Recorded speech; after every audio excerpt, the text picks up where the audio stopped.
So last summer, our little 10-pound long coat Chihuahua Buddy got infested with fleas. And if you ever had a pet that's been infested with fleas, I even think that could happen in Colorado. It happens in California when we live there all the time. But here I thought they don't live. But evidently they do.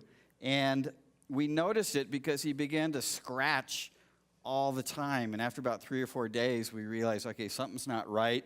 Took a close look. He had all kinds of bites all over his body and claw marks from him scratching. And so we figured out it's really a hassle to get rid of fleas. You basically have to vacuum the rugs and vacuum the couch and wash all the blankets every day for like I think we did it for 2.5 months before we thought we were in the clear, because they lay eggs, and the eggs don't hatch for I don't know, is that the right terminology for fleas? They don't hatch for maybe 15 days or so, and so you have to keep at it and make sure that you got rid of it. So anyways, we finally conquered it. We got past it. Well, a few weeks ago, I noticed that Buddy had been scratching for a couple days, so I thought, okay, he's got fleas again. So I took him into our living room. I began to look. I couldn't see anything. I turned him over, and I noticed he's got like these 4 black spots on his belly. So I got a magnifying glass to kind of see what it was, and it looked like it could be a tick. I mean, it looked like he had maybe 4 ticks, but they looked like they were embedded. So I Googled ticks embedded into flesh, and sure enough, they can embed. And they recommend this tool that you get so it extracts the whole thing without leaving any body parts. If you leave a body part, you can get infected. And there was a couple other sites that you can use tweezers, but you got to make sure you get the whole thing out. I just wasn't sure, so I said, we were supposed to leave the next day to Austin. I was doing a wedding that weekend, and Buddy was going with us. So I took him to the vet, and I'm waiting in the waiting room, and the vet comes in, and she looks at Buddy, and she turns him over and looks at his belly, and then she looks up at me, and she says, "Mr. Binder, those are your dog's nipples."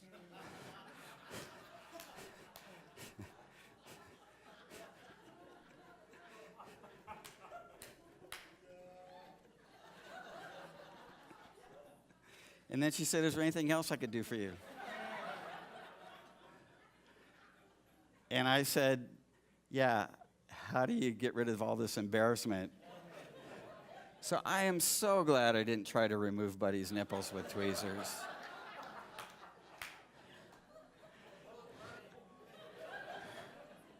Yeah, he's probably happier than I was about that whole thing. That would have been a funnier story to tell now, but not so funny at the time. So you might be thinking I'm a pretty clueless guy and that I should have known what those black dots were. But as we wrap up this Surviving Crazy Land series today, I want to talk about the reality that it is possible to be clueless, or maybe another way to say that, it's possible to be in the dark on so many important aspects of life, and that living in darkness is what fuels all the craziness in Crazy Land. So today's message is titled Crazy Darkness versus Beautiful Light. And this final message is really all about why Crazy Land is so crazy and what you and I can do about it. So think about this, all right? Just moments before God created the universe. So we're all the way back just before Genesis 1:1, all right? So just moments before God creates the universe, during a point in history that God calls the beginning, right? That's how Genesis starts out. Bereshit bara Elohim, in the beginning God created. And so just moments before the beginning, meaning the beginning of time, Genesis 1 tells us that God created the heavens, and then in the next verse he says, "And the earth was formless and empty, and darkness was over the surface of the deep." Prior to this point in history, the only thing that exists is eternity, where there is no time. God is eternal. He lives outside of time. He's always existed. He will always exist. He's timeless, which is why we read in a few places that God never changes. He's timeless. And God is not constrained by the pressures and the limits of time. And so in Genesis 1:1, it's like he presses the play button to begin the story, and like a digital counter on a video player, time begins. It begins counting off, kind of like this counter right here. He's got a little bit more time on the clock than that, but that's kind of what it's like. And so time will continue to count off until God's epic story, this epic story that God wrote, comes to an end. Well, a better way to say it is that when God's epic story finally comes to a new beginning, right? When you go to the movies and you see the credits and it says the end, is that really the end? Well, it's the end of the movie, but don't you imagine that it's just a new beginning and the hero and the heroine are riding off into the sunset, and from that point on, they're going to live happily ever after, no problems. And that's how it is in God's story. And so when God's story ends or comes to a new beginning, time will also come to an end, and we will be with God forever in eternity, where we'll no longer live under any constraints or pressures that come from this ever-ticking clock. No more alarm clocks, no more 9-to-5 jobs, no deadlines to have to meet, no rotten peaches ever again, no failing eyesight, no arthritis, no aging at all. There's not even any death. And time is only a temporary condition. And just as it started ticking at the beginning of God's story, it will stop ticking at the end of the story. But for now, we're all trapped by its unrelenting grip. And there's absolutely nothing that we can do to stop it. And so here, this is an important thing to understand, is that time is simply a tool that God embedded into his story to continually provoke us into being ever mindful that we are not yet home. We are the not yet home people, living in exile under the unremitting thumb of an ever-ticking clock, and time's job is to give us a daily wake-up call, so to speak, that life is merely a long journey to make it back home. So whenever you look at your clock, or look at your watch, or look at the time on your cell phone, whenever you feel the constraints or pressures of time in your life, it should remind you of this not yet home reality. God embedded time into history, into his story, to keep us just uncomfortable enough here on earth that we will keep our eyes focused on eternity, where time and all its constraints and pressures will come to an end once and for all. Jesus once said in Matthew chapter 6, verse 19 and 20, that our primary investments in this life should be made in assets that will last forever, not in assets that are vulnerable to decay or being stolen from us. And he said this because our real home is not here on earth. At least it's not here on earth as we know it today. Someday, God's story will come to an end, or a new beginning. He's going to make a new heaven and a new earth with a new, and when he does, we will never again live under the constraints and pressures of time and a ticking time clock. We'll never again say, oh my God, where's all the time gone? Or I'll never get this done in time. And I know that it's a concept like this is difficult for us. It's difficult to wrap our finite minds around this eternal reality, because in our finite minds, any event in our mind has to have a measure of time associated to it. If you have an event or an occasion, there's got to be a time associated to it. But that's not how it works in eternity. I don't know how it's going to work or what it's going to look like, but you're never going to sit around in eternity and go, how long have I been here? Seems like I've been here forever. And you have, right? It just makes you short circuit. It's like trying to think how far is up. We can't fathom. I mean, in our minds, there has to be an end. But if there's an end, then what's just behind the end? It's just, we're not built that way. Well, okay, in those first few frames of God's story, Did you notice how everything is in absolute darkness? In the beginning, and then it skips forward, darkness was over the surface of the deep. And darkness is really just the absence of light. You know, you can go in any hardware store in the world and you can buy a flashlight. And you could take that flashlight, you can shine it into the darkness, and the darkness will instantly disappear anytime you do that. But you will never find a flash dark anywhere on this planet. Even at McGuckin's, where they have everything, right? They do not carry a flash. I went in and asked, they don't have a flash dark. Okay, because darkness is simply the state of nothingness. It's emptiness. It has no density, no physical properties, no frequencies. You can't measure it on a photometer. You can't examine it under a microscope. Darkness is simply the state of nothing. But even though there's no substance to darkness, it's still not good for promoting or sustaining life. Without light, life cannot flourish. And so what's the first thing that God creates? What is it? Light. And God said, "Let there be light," and there was light. And God saw that the light was what? Good. And he separated the light from the darkness, and he called the light day, and he called the darkness night, and there was evening, and there was morning that first day. Now, you all know that I like to dig deep, and I like to ask, in my mind at least, provocative questions. So here's one. Don't you find it odd that God didn't do away with darkness for good right at the beginning of the story? Why did he leave some of it? I mean, he establishes a split 24-hour daily cycle of time, and he calls half of that cycle day, where there will be light, and he calls the other half of that cycle night, where there'll be darkness. And so each and every day, we get a few hours of darkness, and then we get a few hours of light. And while we're at it, did you notice how a 24-hour day starts at nighttime and ends in the daytime?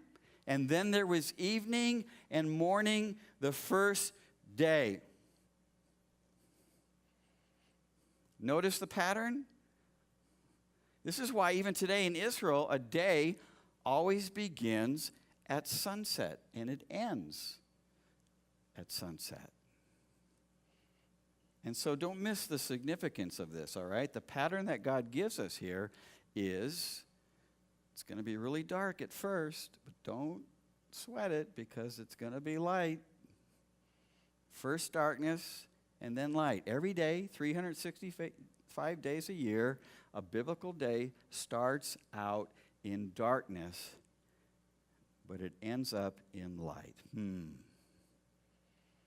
What do you think we can learn from this interesting pattern? First darkness, scary stuff, then light, good stuff. Which makes me raise one more provocative question. Did you also notice that God only calls the light good and not the darkness? And what I want to suggest to you is that metaphorically or spiritually speaking, darkness, like time, is also a tool embedded in God's story, and it's also there to create just enough tension in our lives to draw us down the right path on our long journey back home. Will we choose to journey down the path that leads to crazy darkness or down the path that leads to beautiful life? Will we choose to journey down a destructive path or down a life-giving path? Now, scientifically, human flourishing only happens in light. It doesn't happen in darkness. Without light, our bodies will experience a host of serious health issues.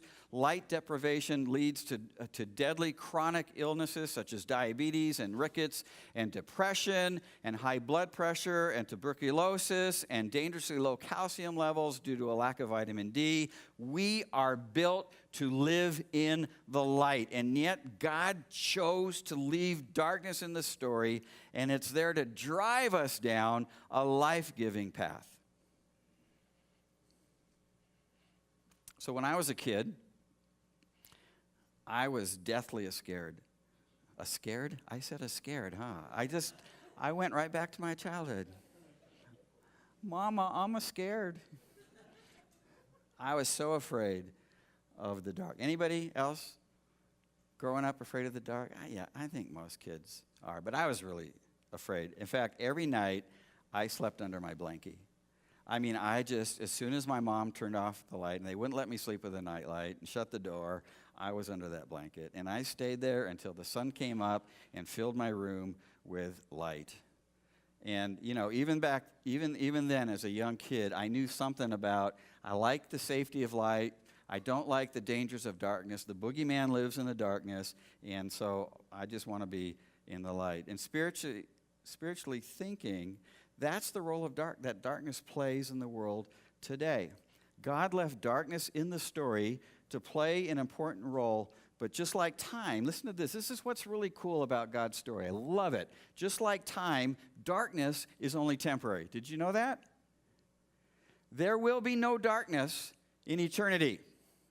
You can read about it in Revelation 22:5. It says there will be no more night, no boogeyman. We won't need the light of a lamp or the light of the sun. Why? Because God himself will be our light. Wow. I don't know what you think eternity is going to be like, this new heaven and new earth, but it's going to be nothing like any of us think of it. I mean, God is the light. He provides the light. He's the temple. It's just a weird place. It's not going to be anything. The physics are all completely different. But I know it's going to be really cool. But in the new heaven and new earth, there's no more darkness, there's no more boogeyman, there's no more fear, no more crazy land, just everlasting light provided by God himself, because God is great and beer is good, but no more people, crazy people. There'll be good beer and great God, but there won't be any crazy people. Okay, so if you haven't learned by now, here's another thing to take away. It's important to know that almost everything that God creates in the physical, in the natural, is intended to teach us something important in the spiritual. This is why we have so many parables and teachings about agriculture and seasons and things like that. Everything that God creates in the natural is intended to reveal something significant in the spiritual. And the light of day and the darkness of night are no exceptions. Look at this. Romans 13:12 says, the night is nearly over. The day is almost here. So let us put on aside the deeds of darkness and put on the armor of light. We're talking spiritual stuff here, right? 1 Thessalonians 5:5 says, you are children of the light and children of the day. By the way, those are two really good phrases to use here in Boulder. What do you believe? I believe I'm a child of the light. I'm a child of the day. Just don't be children of the corn, okay? That's probably not good. Ephesians 5:8 says, for you were once darkness, but now you are light in the Lord. Live as children of light.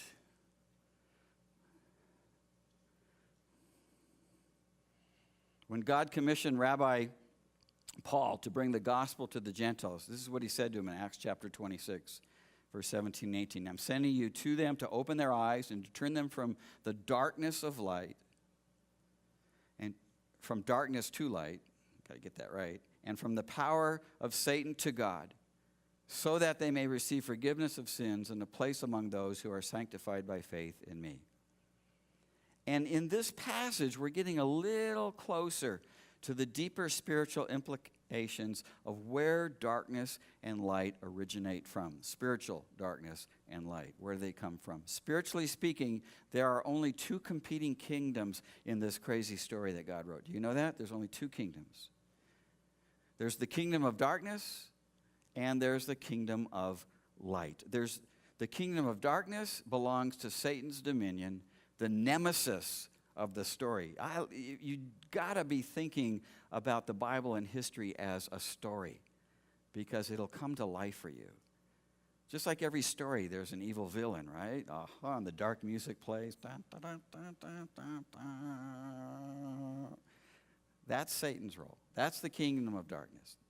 The kingdom of light belongs to God's dominion, and he is both the author and the hero of the story. And by the way, here's a spoiler alert. So if you don't want to know how God's story ends, you might want to slip out right now, but here it is, okay? God wins. In fact, it's not even a fair fight. It was fixed from the beginning. I mean, you just need to know that. My favorite passage about this dominion battle is found in John chapter 10, verse 10. And here's what it says. The thief, referring to Satan, comes only to steal, kill, and destroy.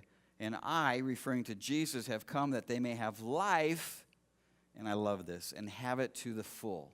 And this is the quintessential passage on the never-ending battle between darkness and light, day and night, evil and good. And with all the craziness taking place in the world today, and if you're not seeing that it's kind of escalated, then I don't know what to tell you. I think it's easier for most people to see that there really is a spiritual battle going on in this world between the forces of evil and the forces of good. And for now, it might even look like evil is getting the upper hand on good. And if you've taken a peek at God's story and you've looked closer to the end, you know that it doesn't get any better anytime soon. But this passage in John chapter 10, verse 10, draws a very stark contrast between what each of these kingdoms offer us. The spiritual kingdom of darkness, led by the story's nemesis, Satan, offers us nothing good for our souls. Nothing. And it parallels the same kind of devastation that the darkness of night offers the human body.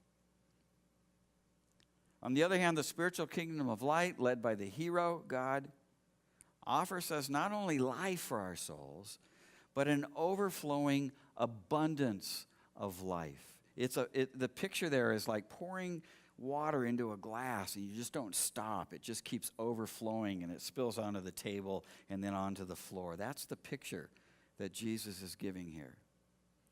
And it parallels the vast restorative and regenerative benefits that the light of day offers our human bodies. Remember, darkness is just merely the absence of light. It has no substance. It's simply a state of nothingness. And so it has nothing to offer us that is good, spiritually speaking. And anyone who chooses to travel down that dark road will find themselves ending up in crazy land. Light, on the other hand, does have substance. And in the physical realm, we find light as a part of something called the electromagnetic spectrum that is generated by wavelengths and frequency vibrations. And as you can see here in this chart, you can kind of see the range all the way down to the low frequencies on radio waves, all the way up to gamma rays, and the visible light is there right towards the, just a little bit off center to the right here. That's the visible light we see. And even though there's some harmful aspects to light, the benefits from light for our health and for technological advancements are literally off the charts. Light makes us cheerful. You know, people that live in like the Pacific Northwest, they have that seasonal affective disorder. They get depressed easily because it's cloudy and stuff like that. Well, light cheers us up. It provides vitamin D for healthy bones. It makes us more alert. It makes us less susceptible to illness, fights off skin diseases, helps with cell regeneration. From light technology, we have X-ray machines to diagnose problems in our bodies. We have microwaves to cook our food. I'm not sure that's a benefit, but it's fast, okay? And it also helps our cell phones receive signals. Do you know that your cell phones uses microwaves? Yeah, it does. That's why people are freaked out about keeping it too close to your head sometimes. Who knows what that causes. Precision lasers treat cancer, and that's where we get LASIK surgery from. Helps with our eyesight. And so if you think about it, evil and devastation awaits those who travel down the path of darkness, but an overflow of abundance awaits those who travel down the path of light. And in the end, the only difference between these two roads is the direction that we're headed in on that long journey back home. God says it this way in Deuteronomy chapter 30, verse 15. He says, "See, I set before you today life and prosperity, death and destruction." These are your choices. And then a few verses later, in verse 19, he says, "This day I call the heavens and the earth as witnesses against you that I have set before you life and death, blessing and curses. Now choose life."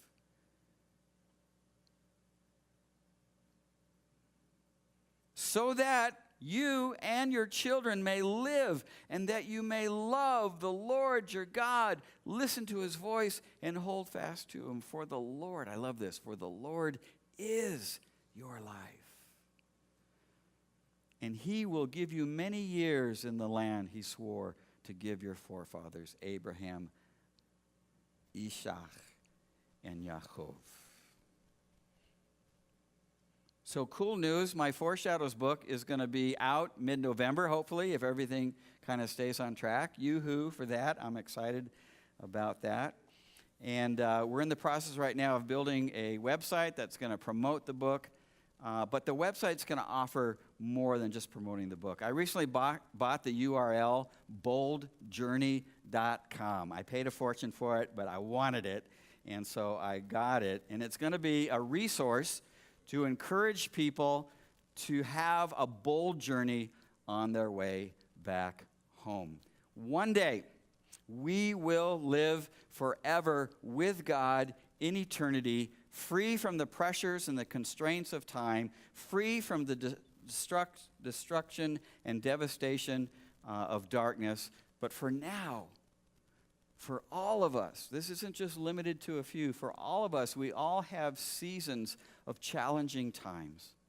And there are many distractions and many temptations that will attempt to veer us off the right path. And it takes courage and it takes bold determination to stay on the path of light.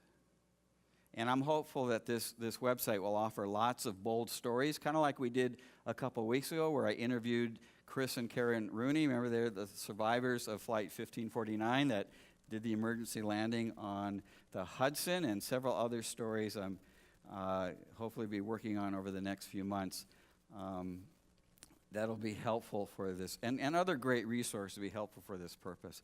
But let me end this message, and the worship team can come up today by I want to give you two ways that should help you either leave the path of darkness and get on the path of light, if you're not already on it, or if you're already on the path of light, help you to stay on it. And the first way is to follow the light, okay? Follow the light. John 8:12 says this. Jesus is really talking about himself. He says, "I am the light of the world. Whoever follows me will never walk in darkness, but will have the light of life." And in today's world of social media, we're all following a whole host of organizations and people, aren't we? On our social media platforms like Instagram and Twitter and Facebook. Between all of my social media platforms, I don't know, I'm following hundreds of people. I've got like a couple thousand people following me. Yoo-hoo for me. But the one person everybody in the world needs to follow is Rabbi Jesus.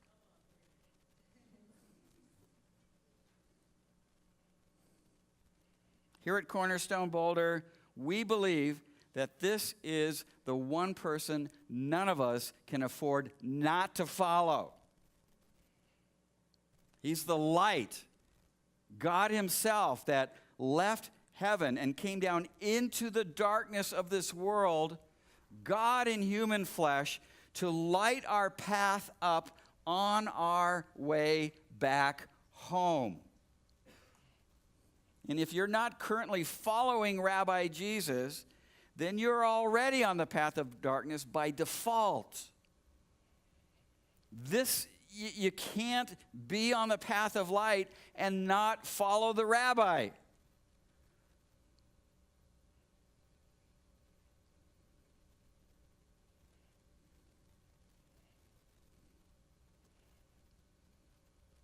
And so get on his social media site and click follow, right? And let me tell you how to do it, okay? Because it's a tough link to find on your own.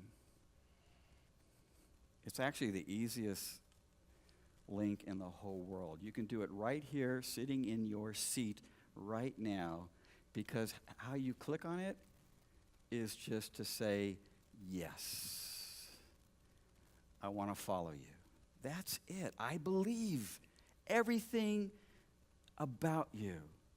I believe that you're God in human flesh. I believe you came in this world to save us. I believe you came to this world to show us how to make it back home. I believe you died on a cross to pay for our sins, and I am going to follow you.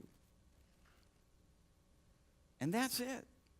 I mean, sometimes we make it so complicated, but that's really it.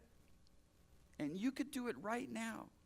Just sitting right where, if you've never done that and you feel like it's time to do that, listen, you cannot get on the path of light without following the rabbi. It doesn't happen.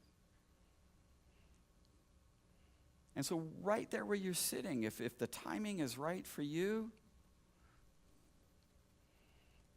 just say in your heart, because that's where it comes from, I'm in. I am in. And whoosh, you move from the path of darkness to the path of light. It's like instant. All right? But there's another thing. And the second way is to be the light. You've got to follow the light, and you got to be the light. All right? Jesus, speaking to his followers, once said in Matthew chapter 5, verse 14 and 16, you are the light of the world. I'm the light of the world. If you're following me, that means you're the light of the world. A town built on a hill cannot be hidden. Neither do people light a lamp and put it under a bowl. Instead, they put it on a stand, and it gives light to everyone in the house. In the same way, let your light shine before everyone, that they may see your good deeds and glorify your Father in heaven. If we want to stay on the path of light, we need to be the light. And if we're not actively bringing light to the world, then again, we are on the path of darkness by default. That's why here at Cornerstone, we're so active in something that we call tikkun olam. It's a Hebrew phrase, a Jewish phrase. It literally means to heal or repair the world. And this is why we're doing the Common Good campaign for 2 years here that you see out in the cafe area. All these opportunities. We want to lead the world in goodness. This isn't about not smoking cigarettes behind the barn. So don't think that when I talk about doing good deeds, all right? This is about common good, about blessing the world, blessing people, about helping to make this as good of a place it can be until the Messiah comes back and brings it the rest of the way. That's what it means to be a light. And it doesn't mean to do it part-time. You know, for instance, you can't do it if all you do is you come to a church and you sit for an hour and 15 minutes and listen to somebody talk and hear some good songs and then go home. And it can't be a hobby like I'll do it on Saturday. It's you. It becomes you. It's who you are.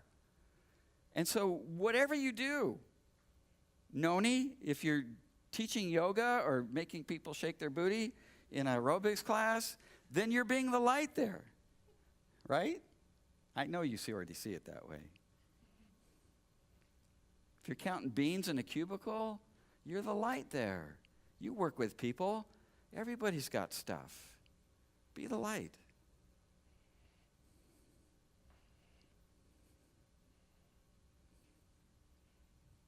I'm sorry, I brought you up too early. But I was missing you. Let's give them a hand, okay?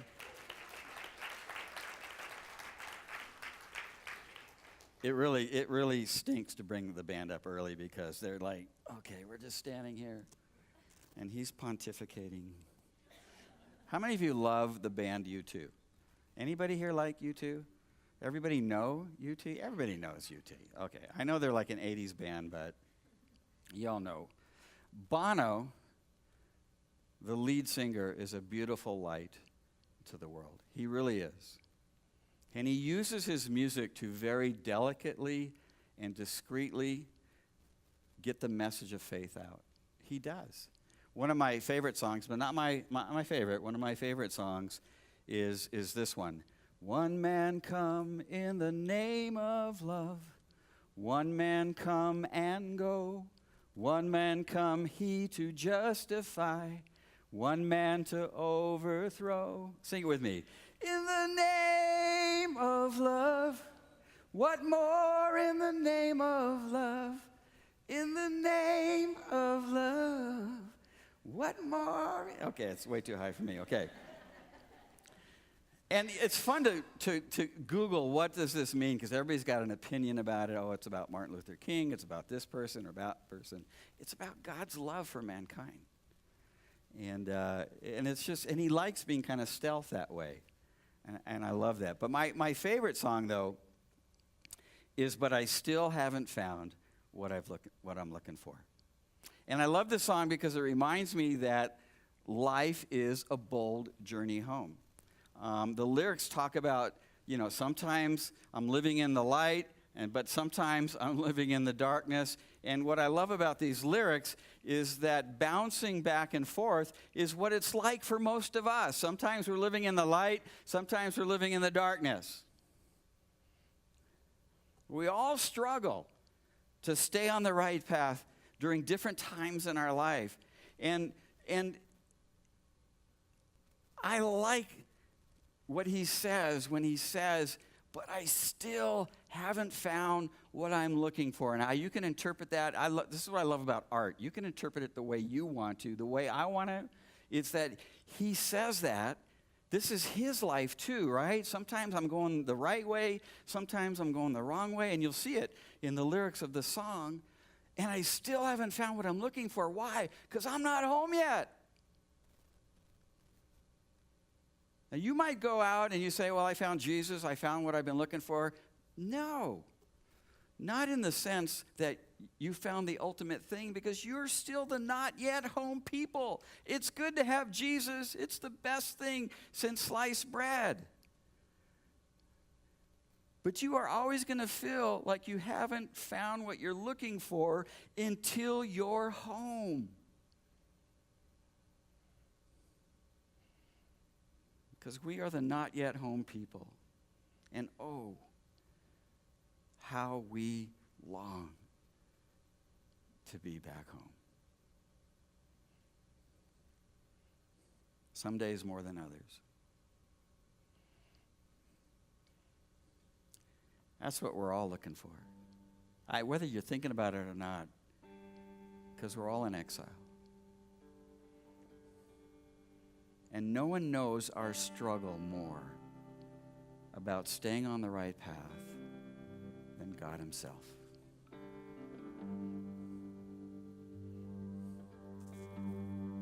Crazy darkness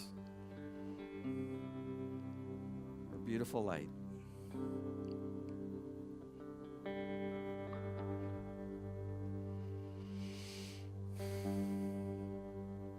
It's a choice.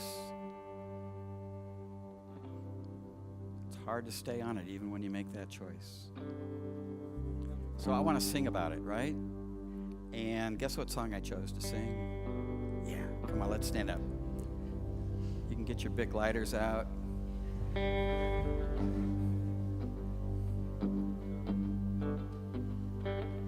Let's just sing it out.